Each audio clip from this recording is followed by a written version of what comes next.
Hello किसान भाइयों, आप सभी लोगों का हमारे चैनल एसएन टेक एग्रीकल्चर में स्वागत है। किसान भाइयों, आज हम बात करने वाले कि सल्फर का क्या क्या हानि है और क्या क्या इसके लाभ हैं।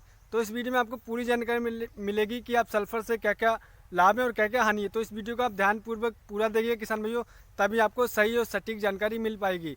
जो हमारे किसान भाई हमारे चैनल पर नए हैं, सबसे पहले हमारे चैनल को सब्सक्राइब कर लें और हमारे वीडियो को ज़्यादा से ज़्यादा शेयर करें, जिससे जो हमारी बातें सभी किसान भाइयों तक पहुँच सकें और वो ज़्यादा से ज़्यादा लाभ ले सकें। किसान भाइयों, अगर आपका कोई सवाल या आपका कोई डाउट रह जाता है तो आप हमें कमेंट करके पूछ सकते हैं। आप हमारे इंस्टाग्राम पेज पर पूछ सकते हैं, आप हमारे फेसबुक पेज पर पूछ सकते हैं, आप हमारे ट्विटर पेज पर पूछ सकते हैं और आप तुरंत पूछ सकते हैं। मैं आपको तुरंत ही जवाब देने का कोशिश करूँगा।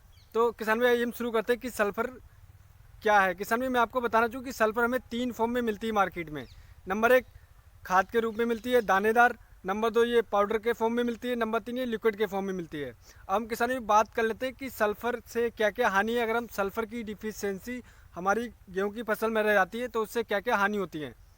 तो किसान भाइयों, मैं आपको बताना चाहूँगा, अगर सल्फ़र की कमी हमारी गेहूं की फसल में रह जाती है तो आपने देखा होगा हमारी जो गेहूं की फसल है वो एकदम पीली पड़ना स्टार्ट हो जाती है और उसकी जो बढ़वार होती है वो एकदम कहीं ना कहीं रुक जाती है और उसकी जो पत्तियां हैं एकदम पीली पड़ जाती हैं। तो किसान भाई, अगर आपको ऐसा लग रहा है आपकी गेहूं की फसल में, तब आपको सल्फ़र की कमी होगी, उसमें आपको सल्फ़र का प्रयोग करना है। अब हम बात करें सल्फ़र कितने प्रकार से हमारी गेहूं की फसल पर कार्य करता है। तो किसान भाई, मैं आपको बताना चाहूँगा कि सल्फ़र हमारी गेहूँ की फसल में 4 प्रकार से कार्य करता है। नंबर 1 ये खाद के रूप में भी कार्य करता है, नंबर 2 ये फफूंद नाशक भी है, नंबर 3 ये कीटनाशक भी है और नंबर 4 ये पीजीआर टॉनिक भी है। किसान भाई, अब हम बात कर लेते हैं कि ये खाद के फॉर्म में अगर हम इसका प्रयोग करते हैं तो उससे क्या क्या लाभ होते हैं। किसान भाई, अगर आप सल्फर का प्रयोग खाद के रूप में करते हैं, जब आप बुआई करते हैं तो आपकी जो गेहूं की जो ज़मीन है उससे ये भुरभुरा बनाता है और उनकी जो टिलरिंग होती है, यानी कल्लों की जो जो कल्ले निकलते हैं उनमें ये सहायक होता है, उनमें सहायता करता है। आपकी अच्छी टिलरिंग होगी, आपकी गेहूं की फसल एकदम बराबर निकल के आएगी। अब हम बात कर लेते हैं किसान भाइयों कि ये फफूंदनाशक क्यों है।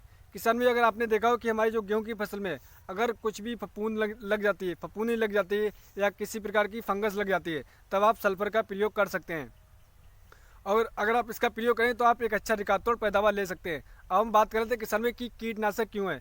किसान भाई, मैं आपको बताना चाहूँगा कि आपकी गेहूं की फसल में बहुत सारे कीटनाशक लग जाते हैं कभी ना कभी।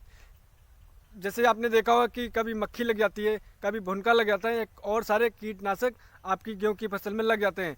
तो आप इसका प्रयोग कर सकते हैं सल्फर का, आपकी जो कीटनाशक की समस्या है वो दूर हो जाएगी। किसान भाई, अब हम बात कर लेते हैं कि सल्फर के पीजीआर टॉनिक क्यों है।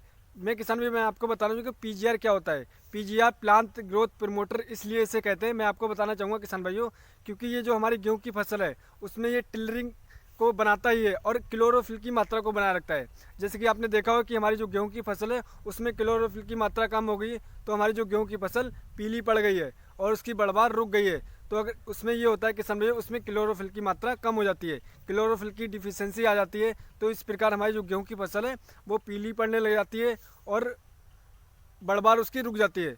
तो किसान भाइयों का बहुत ज़्यादा सवाल रहता है कि उनकी गेहूं की फसल पीली क्यों पड़ गई है।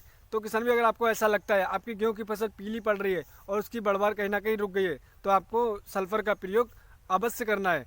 अगर आप सल्फर का प्रयोग करते हैं तभी एक सही और अच्छा पैदावार ले सकते हैं, रिकॉर्ड तोड़ पैदावार तभी आप ले सकते हैं जब आपकी गेहूं की फसल में सल्फर की डिफिशियंसी नहीं होगी।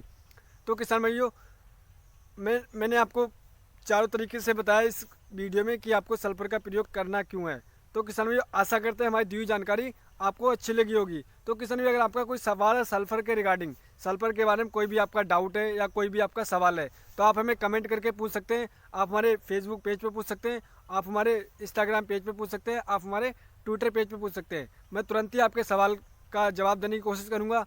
और किसान भाइयों, अगर आपको हमारा वीडियो अच्छा लगा तो हमारे चैनल को सब्सक्राइब करना बिल्कुल मत भूलिएगा और हमारे वीडियो को ज़्यादा से ज़्यादा शेयर करिएगा, जिससे जो हमारी बातें सभी किसान भाइयों तक पहुंच सकें और वो ज़्यादा से ज़्यादा लाभ ले सकें। तो उम्मीद करते हैं मैं आपको एक सही और सटीक जानकारी दे पाया हूँ। अगली वीडियो मिलते हैं किसान भाइयों नई जानकारी के साथ, नई वीडियो में। धन्यवाद किसान भाइयों।